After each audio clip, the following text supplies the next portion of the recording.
That's the problem. See, I need y'all to keep me going. Try it now. If something happens, let me know. Okay. Thank you.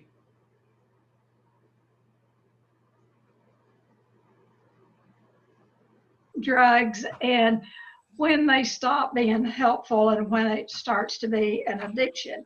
And, there's been a lot of work in the field and some through the government. I mean, really has. We want to give them some credit about the prescription drug abuse. And prescription drug abuse was down in 2018. It took some, not a drastic drop, but it was getting better. There's money being put into, offering help for opiate addicts and different forms of prescription drugs. And but sadly to say, here it is, 2020, the year from hell, literally, and the epidemic has a prescription drug epidemic is up 18%. The use is up 18%, and deaths of overdose of prescription drugs is up 15% just since the pandemic. So, there's different types of pain and people seek relief pain. And so I'm going to start out talking because my friend from South Africa last week and a couple of weeks ago made a request that if we would talk about prescription drugs. And, really, if you have chronic pain, what you can do about it. And, like I was saying, I've experienced a lot of things in my life, but by the grace of God, I have not had chronic pain. I've been sick very little. The chronic pain that I've had is birthing 4 babies, and that's about it. And that's not chronic, it's over in a while. So I can't empathize with anyone about it other than my mother was a prescription drug addict. And I'm going to talk about that in a little while. But if I get to talking about it, that's all I'll talk about. So I want to wait and talk about the effects prescription drug abuse can have on children if you live with a prescription drug addict, because it's different in some ways than living with a straight alcoholic. Okay, so what prescription drug addiction is, it's compulsive drug seeking. Majority of your prescription drug addicts start out with pain. They start out with some form of physical pain, and they go to doctors for the pain. And doctors are trained, this is their training, is to listen to symptoms and write prescriptions. Now, I am not beating up doctors. The only thing I would say to doctors, I wish they could be trained more in prescription drugs and how it can turn into abuse. In the early days of my addiction in the field, about 40 years ago, I had a client at the Drug Alcohol Treatment Center that was a very smart young man. It was before computers were even used. And I certainly have not been very versed on any kind of electronics, but he told me, he said, one of these days you're going to be able to use a computer and you'll be able to research people's drug use in every drugstore across across the world. You'll be able to find it. And I thought to myself, he has dabbled in too many drugs and, his brain is gone. I just thought that was the most insane thing that I've ever heard. And guess what? He was so right. He was so right. And so technology, I would like to say, has really cured the prescription drug abuse field. It hasn't. I think it has somewhat helped it because it's hard to get It's hard to doctor shop today. You can, it's still possible to change doctors and talk them into giving you prescription drugs, but it's a little bit more difficult. So what it is, you know, I believe every prescription drug addict starts with physical pain. Now they may have more mental and emotional pain, but they have physical pain in order to seek prescription drugs. And so when it becomes a problem is when they begin to compulsively seek drugs. They want more, they want more. And there are doctors that will give you more. I hate to say that. They will give you more. They are trained to write prescriptions. And then there is continued use of the drug in spite of consequences. You know, the consequences, if you have one consequence with an addiction, and the consequences are problems with the family, problems with your health, problems in the legal system, problems at work. If you have one consequence and you continue to use in spite of the consequence, you may be in early phase of addiction, and if it continues, you will get into the chronic phase of addiction. And so then there is the long-lasting changes in the brain. There's more brain damage with prescription drugs. Now this is Tennie's idea. There is a lot of damage with the drug alcohol, and alcohol has been a drug. You know, when I first went in the field, we wasn't allowed to treat drug addicts, only alcoholics. Finally, the field convinced everyone that alcohol is a drug. A drug is a drug is a drug. But I do believe prescription drugs in a lot of ways can do more damage to the brain after long use than alcohol. But check that out. Don't take my word for it. So I want to talk just a few minutes about, because my friend here from South Africa asked if we would talk about it. So I want to talk about fibromyalgia for a minute. And what fibromyalgia does, it absolutely bankrupts your stress level and your coping skills, you know, because of the pain, the muscle pain. And there again, I do not have fibromyalgia. I've really never known anyone. Of course, if my mother was still alive, she'd have it, because that didn't come about while she was having all of her sickness. But anyway, there's a little sideways humor there. But anyway, what happens is fibromyalgia, and it prevents people from really handling stress and normal daily activities in a lot of ways because of the pain of it. Am I saying that right? Do you believe that?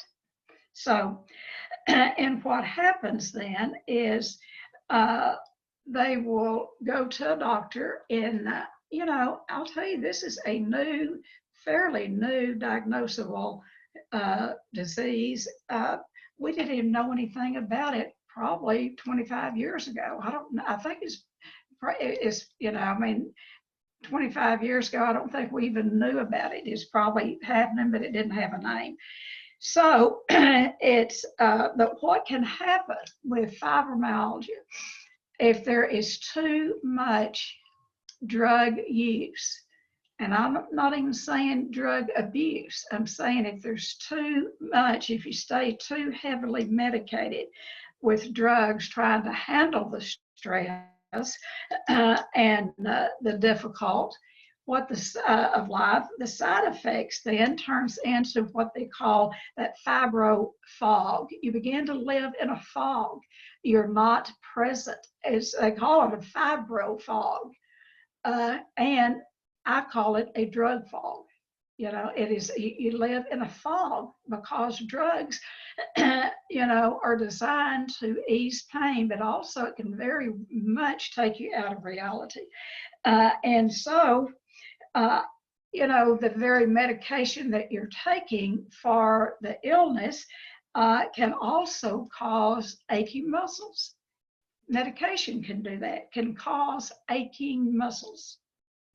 So what you're seeking for the solution can sometimes add to the problem. And it can also produce anxiety. The drugs, not the fibromyalgia, but the drugs that people take that doctors give them can produce anxiety and depression.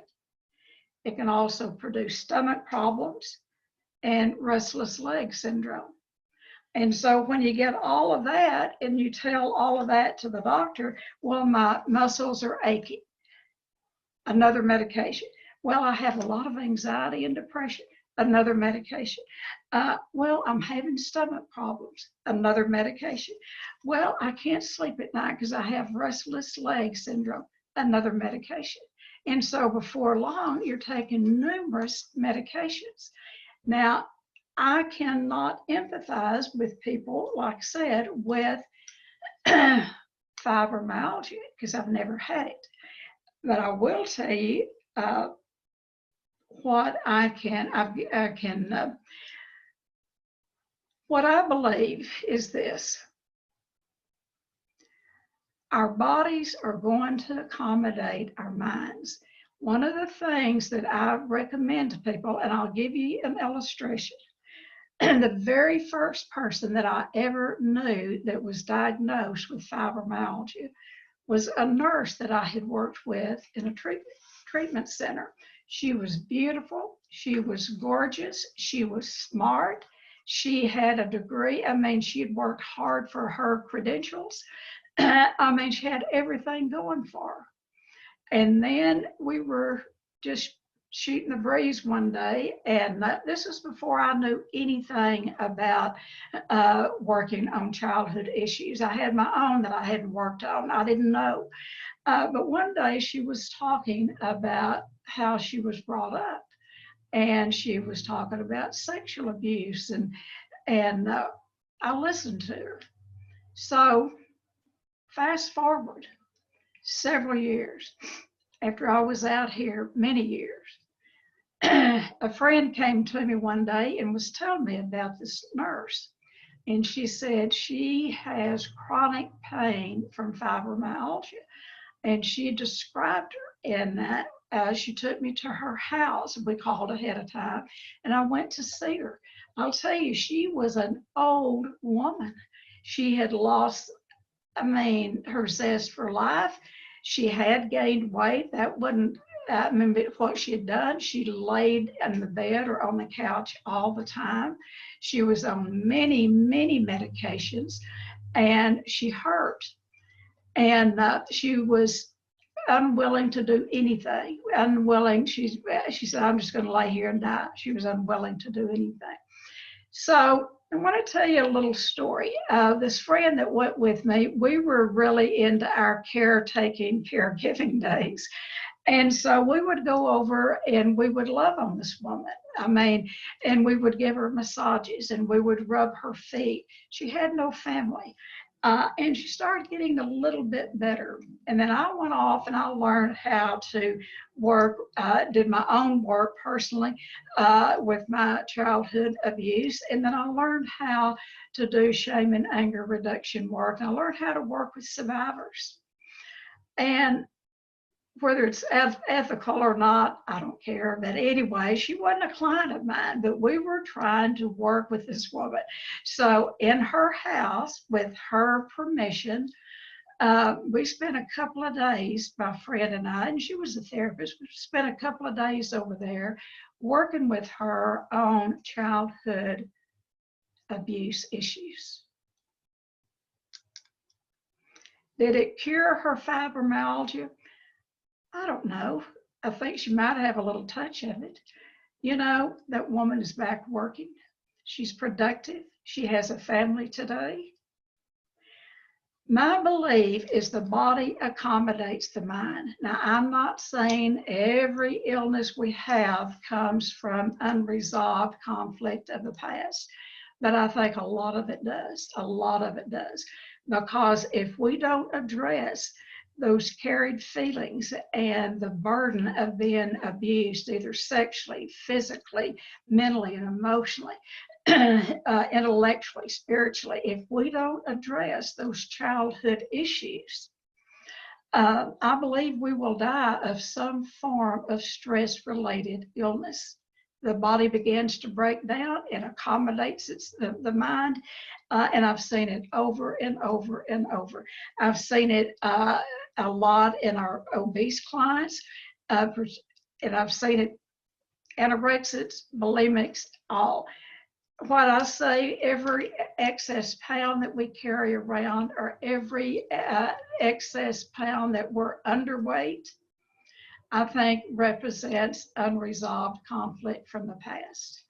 So with that, what I would tell, the last thing I had on here for fibromyalgia clients is, you know, in order to get prescription drugs, and this goes across the board, you have to stay sick. You have to be sick, and you have to go to the doctor and report your symptoms. And they'll sit there like y'all are doing, they'll write them all down. Well, the nurse will have written them down before he gets in there because his time is valuable. So he'll write that, the nurse will write down every symptom that you describe.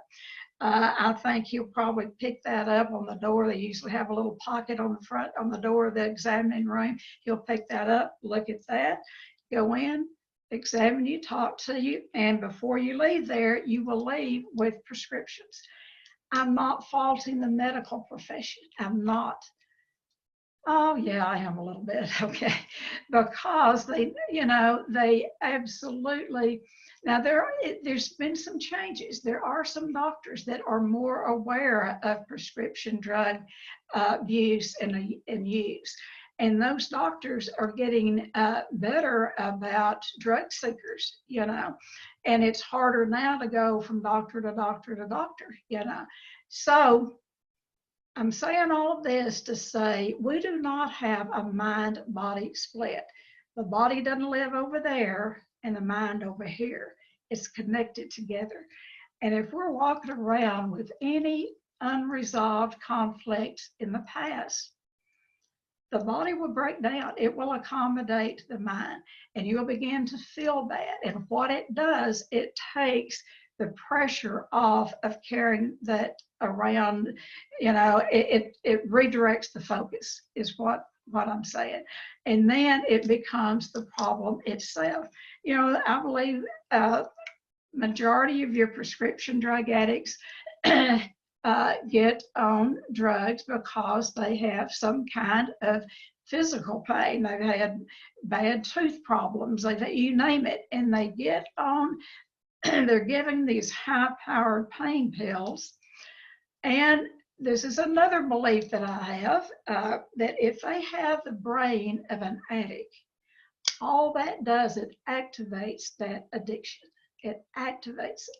And then those, whatever that prescription is, it's not strong enough. It quits working, and they need more, and they need more, and they need a different kind. And they, you know, that doctor won't give it to them. So they go find another doctor and start the process all over again.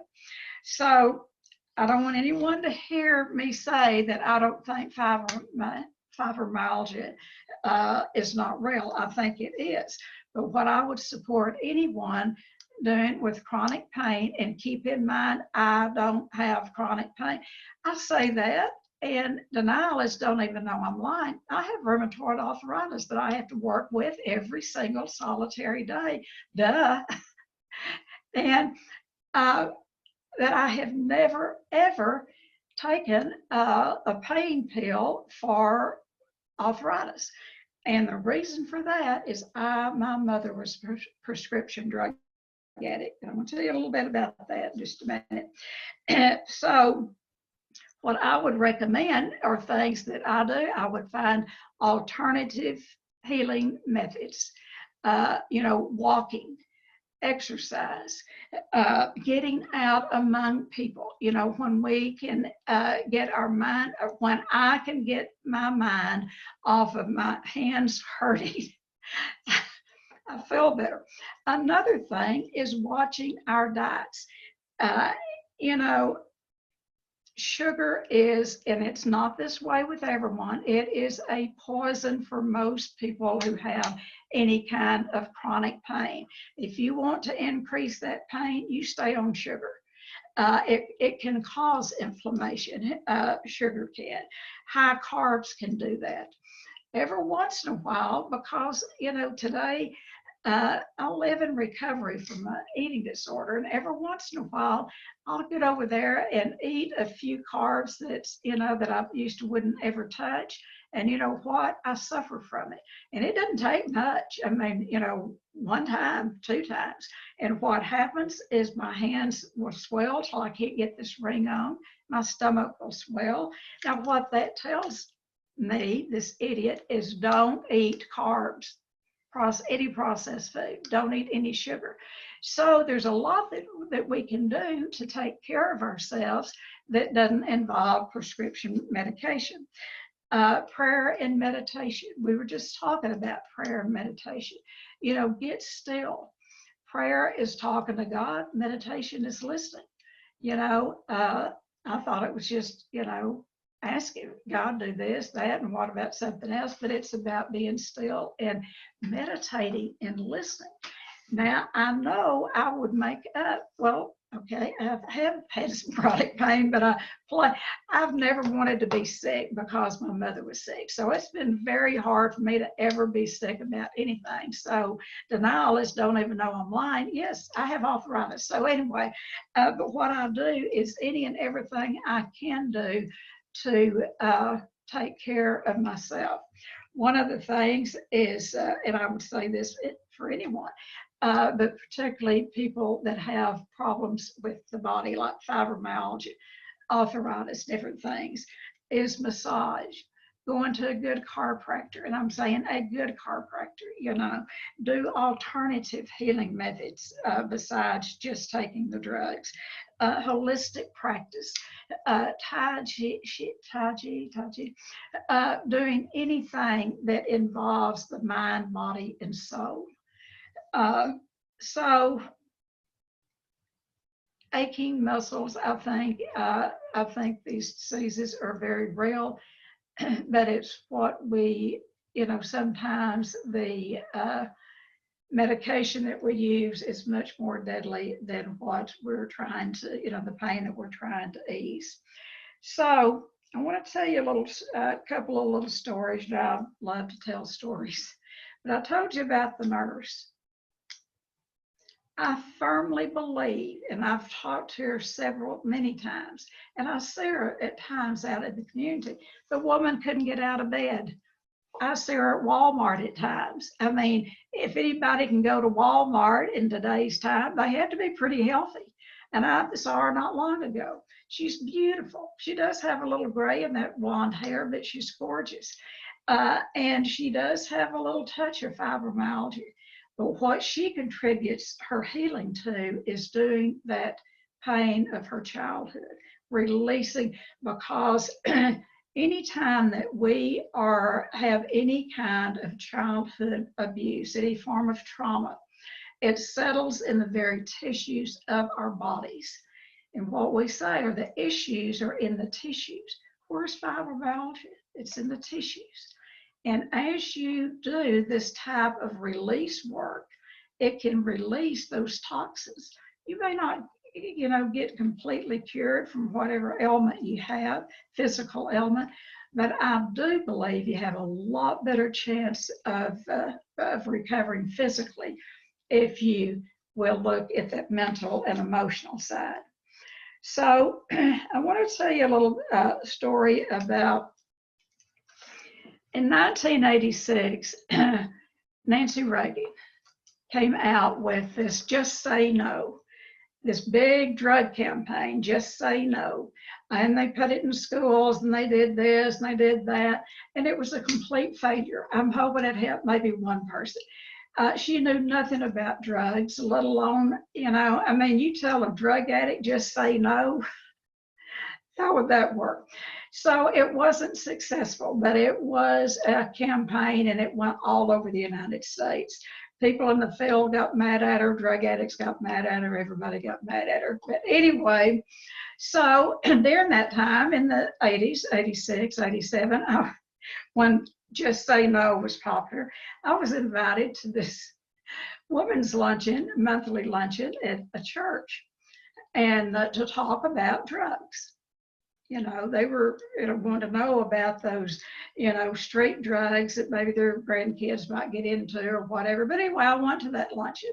It was a salad luncheon. I was going to speak, and then they were going to have this salad luncheon. And I glanced over at the table. I was in recovery of my eating disorder, but it wasn't just salads. It was those fluffy looking desserts and all of that. But anyway, I got to talking about doing my lecture or talk about drugs, the different types of drugs and what it'll do, and blah, blah, blah. And all of a sudden I looked around and those women were going to sleep, or they were looking at their watches and looking over there at that food, and they were irritable, restless, and discontented. I know they were tired of hearing me talk. They did not, they'd had enough. So I got a little sneaky and I said, I have got the worst headache, and I never have headaches. I've had 5 maybe in my life. I lied. I said, I have got the worst headache, and you should have seen those purses snap open. I was offered everything from an aspirin to Valium in those women's purses. So that created an opening. I got their attention, and I made my amends. I said, I do not have a headache, but I want you to look what's happened. Look what you have laid here on this podium. That was in those good Christian women's purses. I'm not saying wouldn't still Christians, but Valium that is one of the worst drugs that was ever made. But now for the purposes it was made for, it's great. If you have surgery, they can put you on a small amount of anyway, the body doesn't know the difference between Valium and a shot of scotch. It metabolizes the same. What it does, it eases the pain of living. So we had a conversation about prescription drugs, and we went way over that lunch hour. And some of those women were crying. Some of them wanted to give me all their drugs. And I said, no, particularly those that were on addictive drugs. I said, you need to go back to your physician and tell them about this talk, because more than likely you will go into withdrawal if you try to come off them. So, when people talk about drug addicts, they think that they're, covered in tattoos and have earrings and blah, blah, and a lot of them do. But a lot of them don't. A lot of them are just little women sitting on the church pews, or men, or, we start out seeking drugs because of pain. And we stay with the drugs because it alters our attitude, it alters our mind. Any drug is mind altering. And so once you have, a tooth pulled, they give you or my dentist gives and I don't ever take them because I don't ever take them, but he'll want to give me a little prescription for, a high calorie drug for the pain. I will not take it. And so they're trained not to give as much. But what happens is there's some people who will take that, and if they have that brain of addiction, they will start seeking more, and they will, the craving of any addiction, any substance isn't set up until the substance is put in the body. Once the substance is put in the body, it creates a craving, and one craving goes to 5, 10, and before long you got thousands of cravings in your system wanting more. So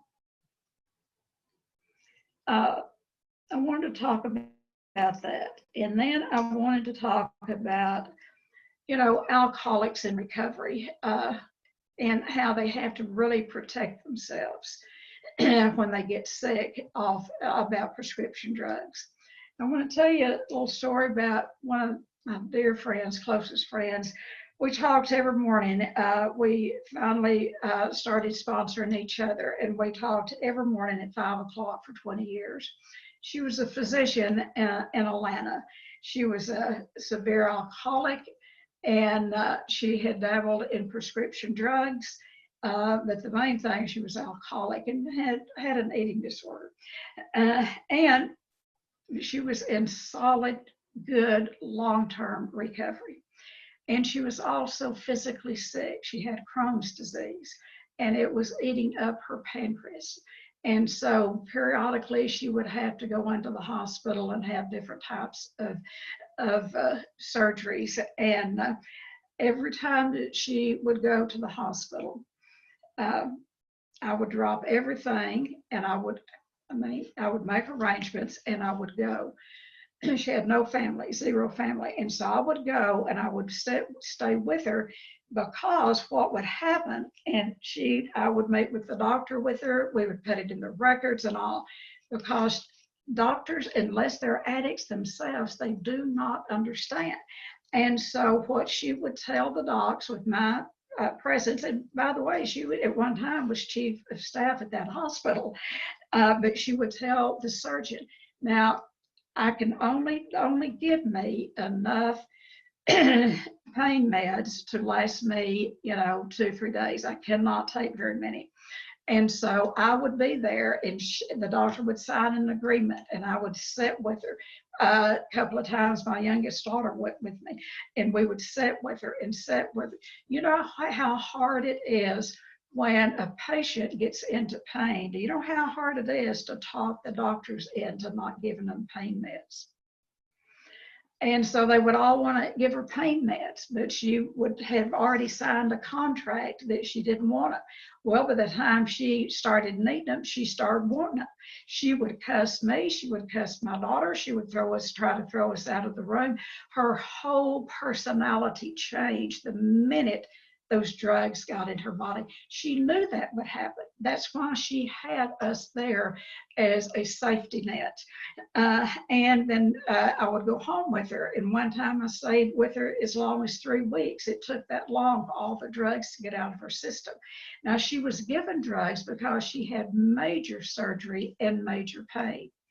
And she died 7 years ago, a year before my husband did, and she died because of, you can't live without a pancreas.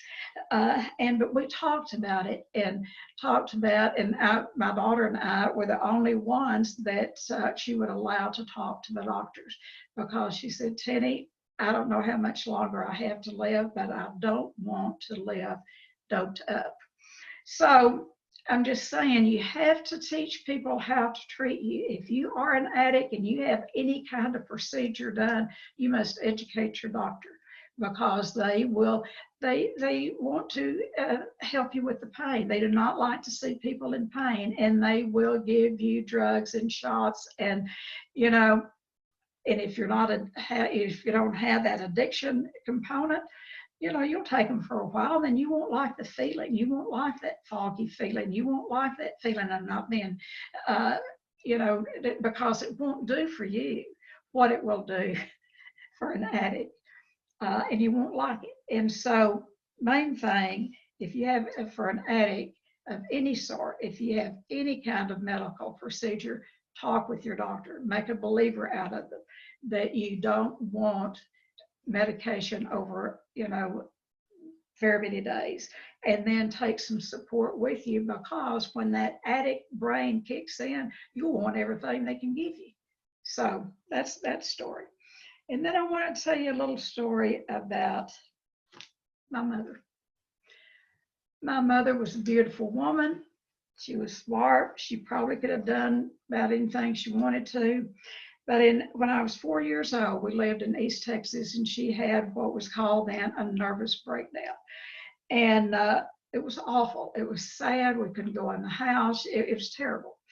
And I was so addicted to my mother from an early age that even if she went to the doctor, I wanted to go with her.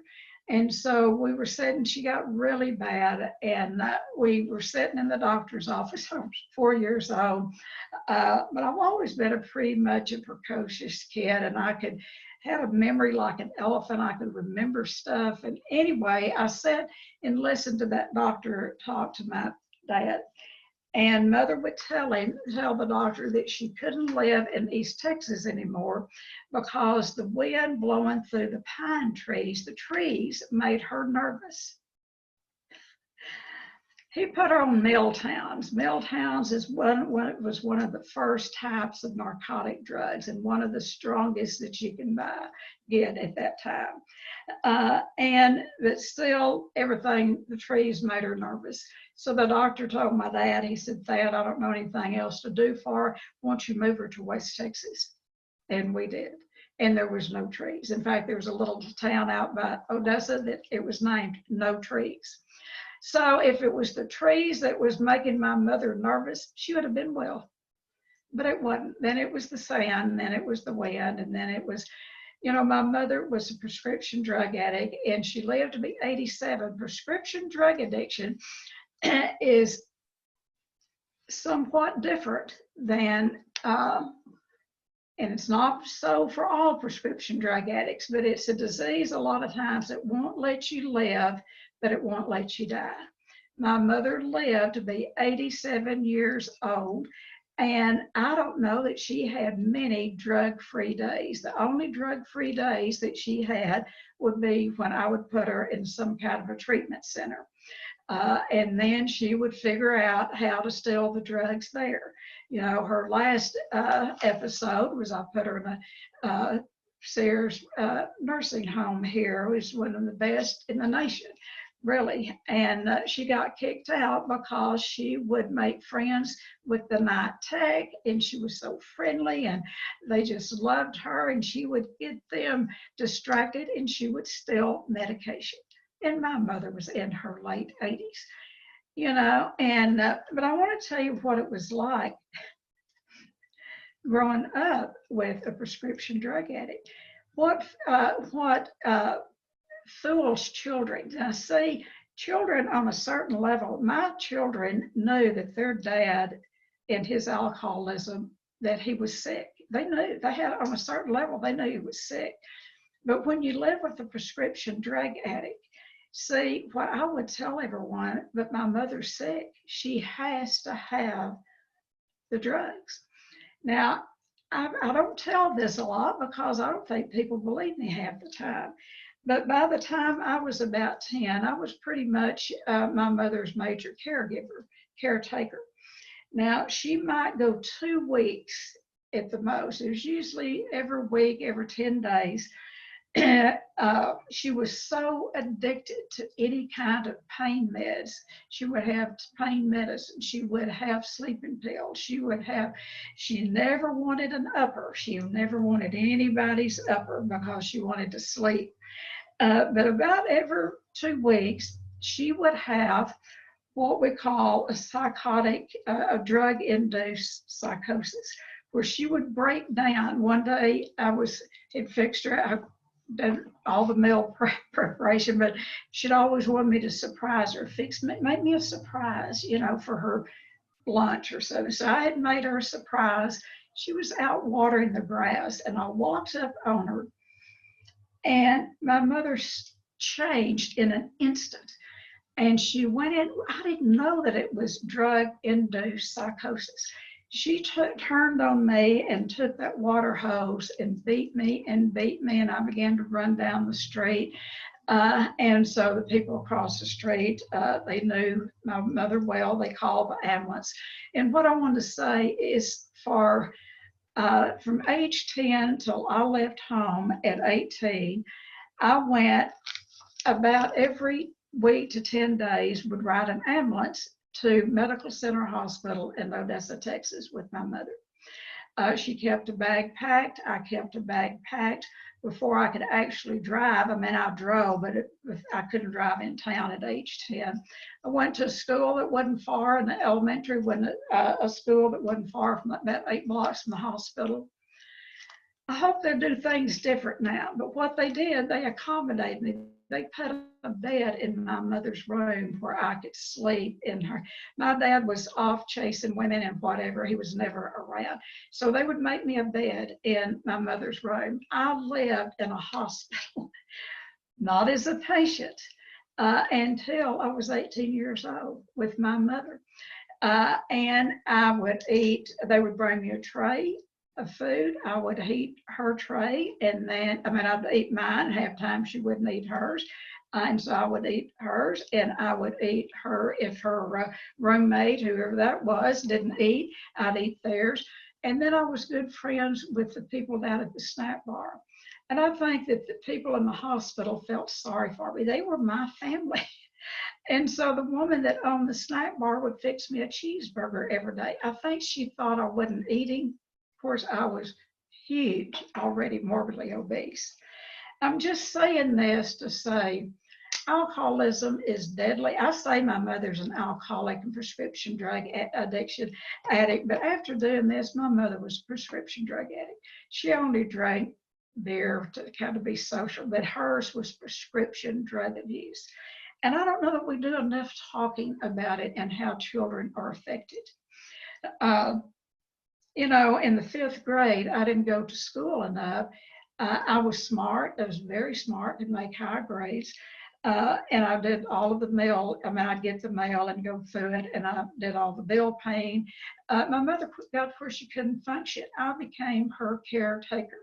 So I got a letter one day in the spring, our mother did, and I read it, that they couldn't pass me to the 6th grade because I hadn't attended enough days of school.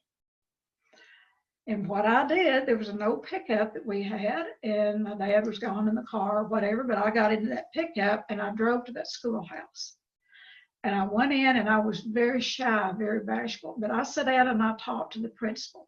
And I told him the reason I don't go to school is my mother's sick.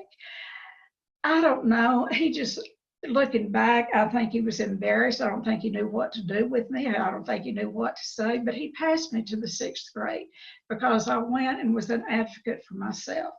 Children of addiction, of addicts, have to become their own advocates. And so I'm not telling you any of this to feel sorry for me, because I made a decision at age 8 that my life was going to be different.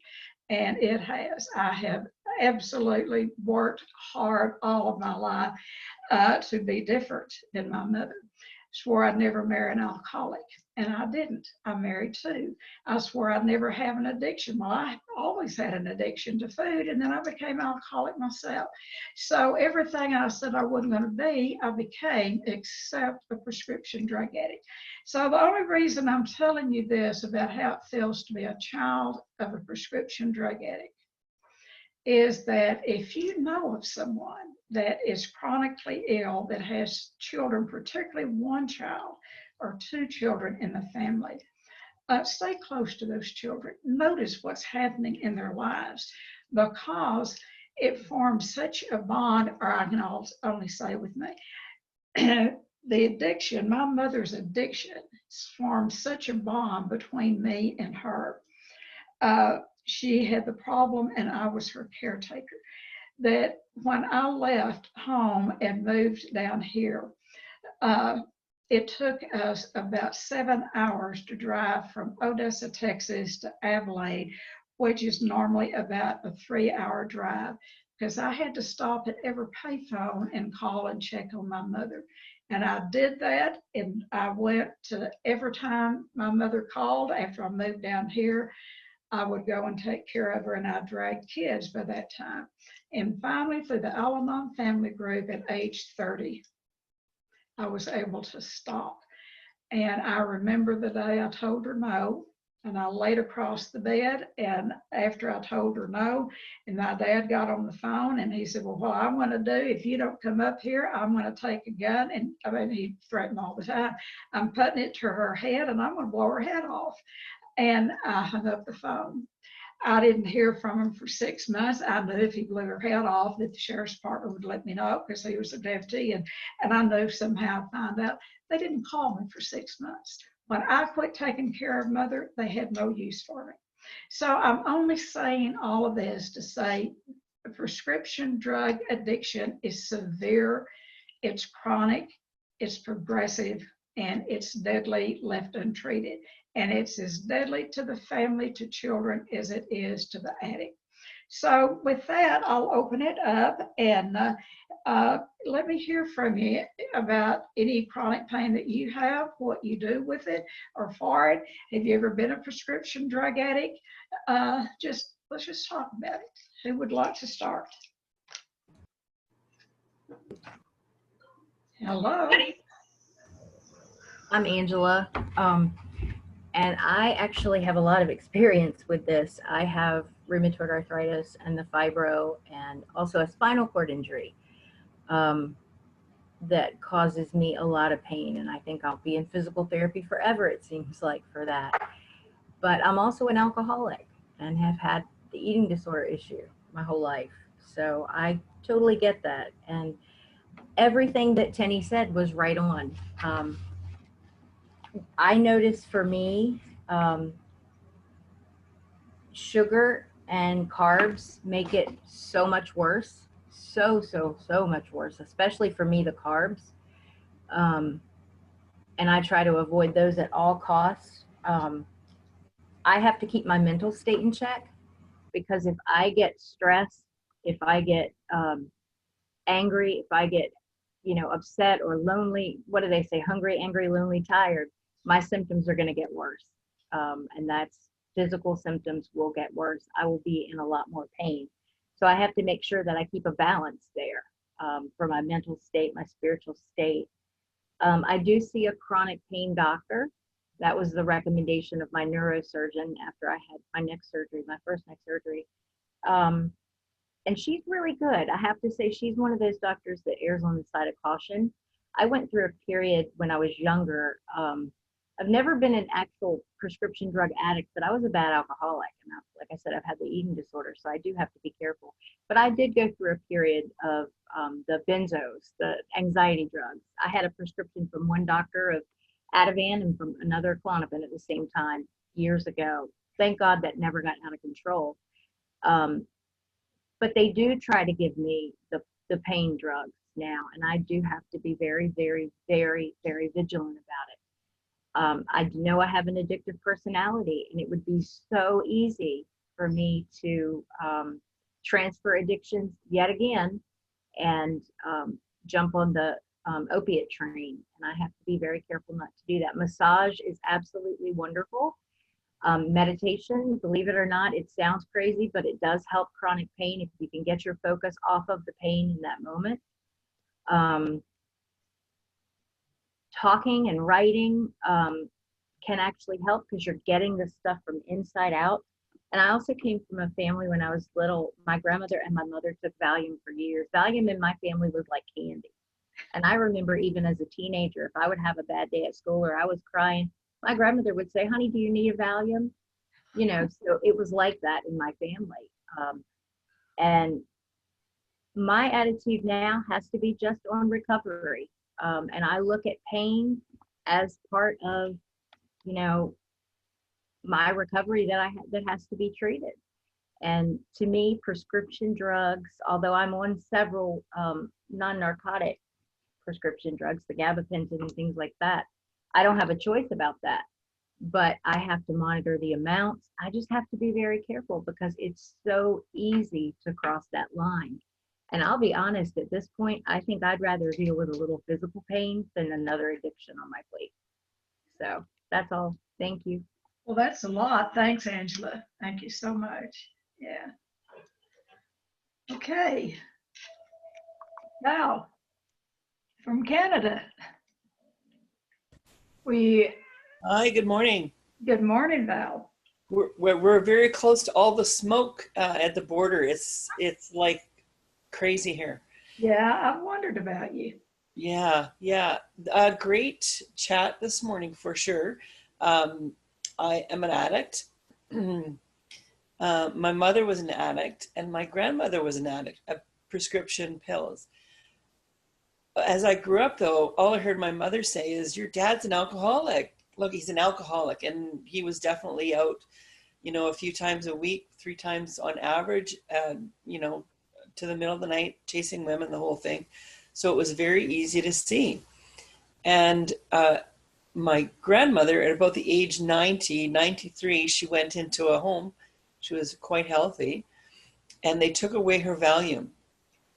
And I mean, I didn't know anything about that kind of drug. And they said it was a vitamin. So I actually got her some really good vitamins.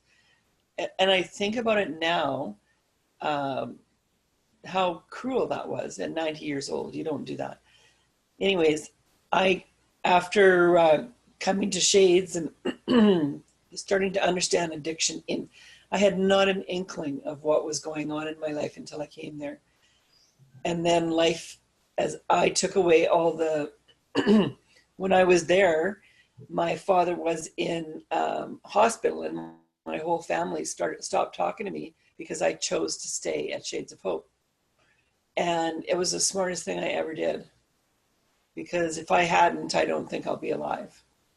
And from that day on, it's been a battle, but I am not their caretaker, and nobody's happy with me because of it. But I knew that's how serious it was. I have illnesses of the yin yang, starting with Crohn's disease all the way down to all kinds of things. And that's how serious it is for me. Like, my body absolutely has taken the hit for all the childhood traumas, you know, that kind of stuff. My mother, a couple of years ago, her doctor, who's been pushing her pills for years and years, got mad at her and took her off of everything. And I stopped by my mom's house, which I don't do often, maybe every 3 weeks or something. If I've got to be well fed, well rested, well taken care of before I go to see her. And she was laying on her couch, and she was like a wild woman. And she had been talking to one of my sisters and had got some medication from one of the ladies that lived by her. So she was telling me about, oh, well, I've got this, and I've got Ativan, I've got blah, blah. And I'm like, well, your doctor's taking you off it. She was wild. I haven't slept. I'm going to kill myself. And I sat there, and I actually work now in drug and alcohol addiction. And I thought, you are in withdrawal. I had no clue my whole life. I mean, I knew that anytime something happened, she went and there was a shaking of the pills, and the pills were going down. But it didn't ever clue to me until I saw her going through withdrawal. She's back on everything. You know, she's got a new doctor and back on whatever she can have. But for myself, I was in absolute denial of all my addictions, because I took a little bit of pills. I had marijuana my boys had gotten me that to help sleep. I was drinking wine. You know, I was like dabbling over here until my life came crashing down a few years after dealing with my food addiction. And I called a friend and decided to go to the hospital. And as I walked out the door, she's an addict in recovery. And she had asked me for all my drugs. And so she had all these drugs, bottles, bottles of pills, bottles of alcohol, draining, and the whole thing. And I walked out the door, and I'd taken a bunch of pills. I walked out the door, and I thought, wow, that person has a problem. And it wasn't until later it was like, oh, that's you. So it is absolutely amazing how denial does work. It's a killer. Yeah. So I'm so grateful for all the work that's being done, that's being talked about, especially around illness, because I have had doctors give me, you know, a go in for a problem. This is years ago, and I walked out with 100, not Percocet, the other one. Yeah. And this was a walk-in doctor. Yeah. I mean, crazy. So I look at myself and I say, I'm an addict, and I will go from this to this to this to this. So I have to be on, I don't want to say guard, but aware at all times, because it'll be a process, it'll be shopping, it'll be internet, it'll be whatever. Anything to get outside of myself and those feelings. That's right. So I've worked diligently on the inside and continue to, and I don't think it'll ever stop. Yeah, it's one day at a time. Thanks so much, Val. Good to hear from you. Good to see you. Thank you. Yeah. With prescription drugs also, as you were talking, I was thinking, the body can just stand so much. We can build up, build up, build up. And like for my mom, and of course I knew nothing about drugs, but Valium was her drug of choice. And it is one of the hardest drugs. Valium and Xanax are two of the hardest to detox from. And it takes the longest because they have half-life. It takes about as day to day, as long as you're on them, that's about how long it takes to get completely detoxed from them. But what would happen with my mother, she would get, her system would get so overdrugged that she would go into it's like a detox. It's like her body would start refusing the drugs, and she would go through a severe psychotic type of detox. And I would go sit with her, and my daughter Kim, that spoke last night, for several times as a young teenager, she would go with me, and mother's process would be it'd take about 3 or 4 days to get the worst part over, and she would be seeing red spiders everywhere. And by the end of that 3 or 4 days, Kim and I would be up trying to get the spiders off the ceiling. I mean, she would make them so real. I mean, that is an exaggeration, but when I'd be sitting with her, I mean, it's like sitting in the pit of hell, really, to watch someone come off of Valium or any type of detox. But anyway, so who's next? I saw something, a light go up. Sarah, go ahead. Who's next? Rebecca. Rebecca. Where's Rebecca? She's unmuting. Hi, Tennie. I think all walls came down during the talk today. A lot of realizations and facing the fact that maybe this is something I need to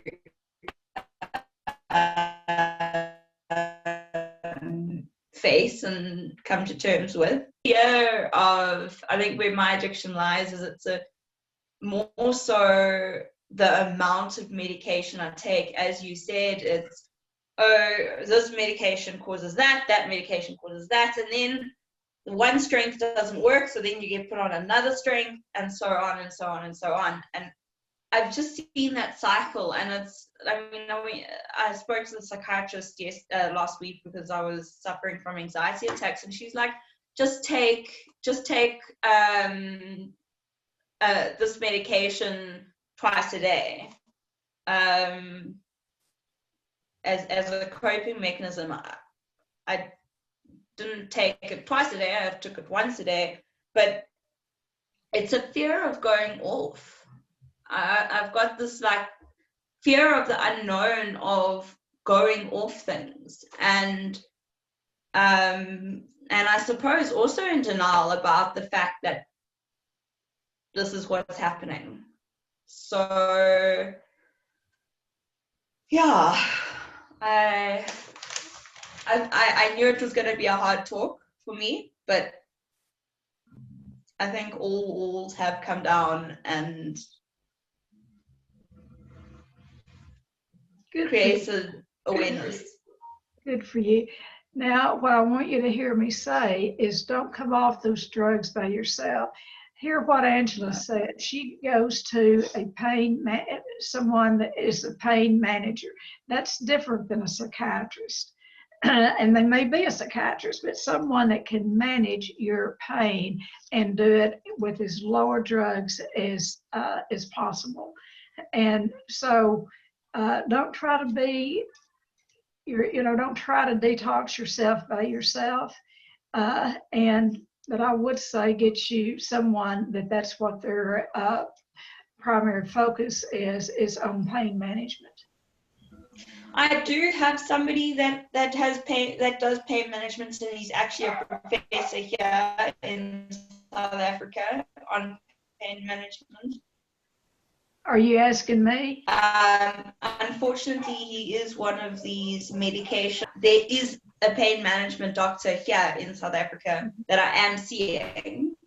But unfortunately, he's one of Okay. One of the things. medication. Okay.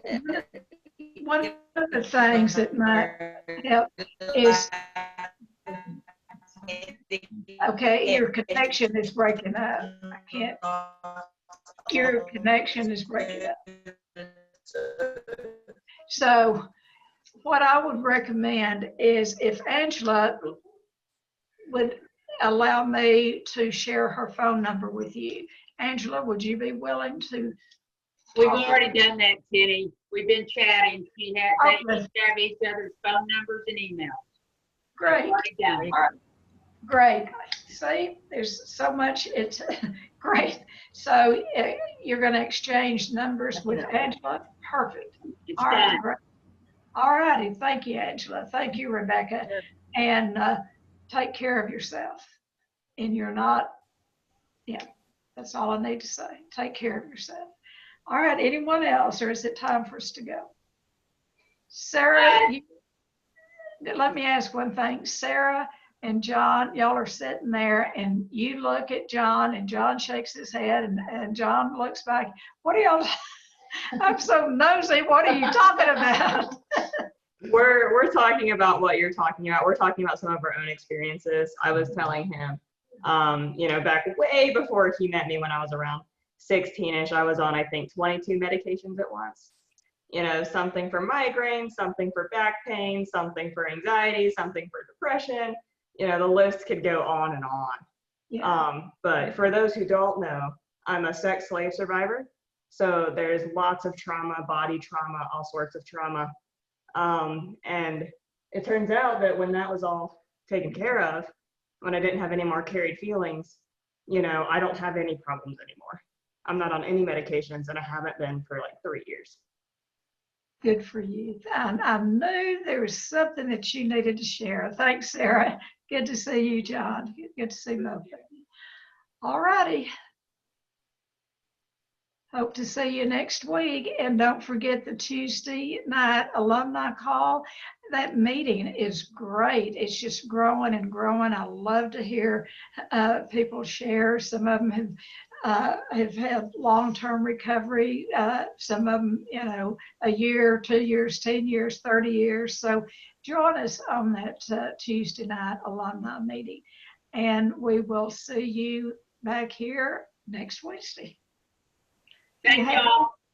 Bye, guys. Bye-bye. Bye-bye. Thank you all. Thanks for all the stories. Bye bye all.